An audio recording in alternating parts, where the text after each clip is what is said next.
Did you know that some books were removed from the Bible?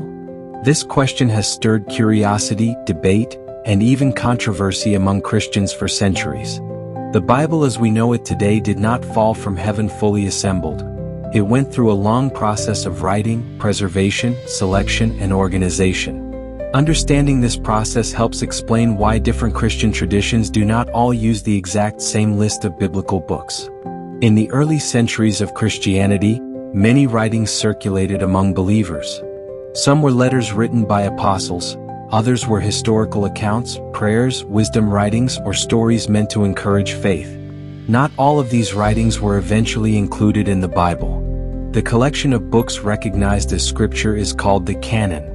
The word canon means rule or standard, showing that these books were accepted as authoritative for faith and practice. One of the most talked about differences concerns the Old Testament. The Hebrew Bible used by Jews contains 39 books, which match the Old Testament books found in most Protestant Bibles. However, Catholic and Orthodox Bibles include additional books such as Tobit, Judith, Wisdom of Solomon, Sirach, Ecclesiasticus, Baruch, and 1-2 Maccabees, along with extra portions of Esther and Daniel. These books are often called the deuterocanonical books by Catholics and Apocrypha by Protestants. During the Protestant Reformation in the 1500s, reformers like Martin Luther chose to follow the Hebrew Jewish canon, which did not include these books, and as a result they were removed from the Protestant Old Testament. This decision was influenced by language and authority. The deuterocanonical books were mostly preserved in Greek, not Hebrew, and Jewish communities by the time of Jesus did not treat them as scripture in the same way as the law, prophets, and writings. Romans 3 verse 2 says that the Jews were entrusted with the oracles of God, which led many Protestants to believe the Hebrew canon should be the standard. Catholics, on the other hand, relied heavily on the Greek Septuagint, a widely used translation of the Old Testament in the early church, which included these books. When it comes to the New Testament, the situation is slightly different. No books were officially removed after being accepted into the canon, but many writings were excluded before the canon was finalized.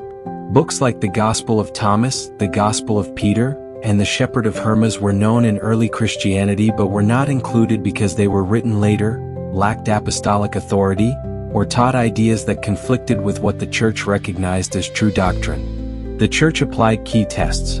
Was the book written by an apostle or a close companion? Did it agree with teachings already accepted as coming from Jesus and the apostles? Was it widely used by churches across different regions? By the 4th century, councils such as those at Hippo and Carthage affirmed the list of 27 New Testament books that Christians still use today. Jude 1 verse 3 speaks of the faith that was once for all delivered to the saints, reflecting the belief that God's revelation was complete and not open to endless additions. Revelation 22 verses 18 to 19 also warns against adding to or taking away from the words of prophecy, a passage many Christians see as a strong call to preserve Scripture faithfully. So, were books removed from the Bible? The honest answer is that some books were excluded during the process of forming the canon, and others were later removed from certain Bible versions due to theological and historical decisions. This does not mean the Bible is unreliable. Rather, it shows that believers took great care in discerning which writings truly carried God's inspired message. Understanding this history can deepen respect for Scripture and encourage thoughtful, informed faith rather than fear or confusion.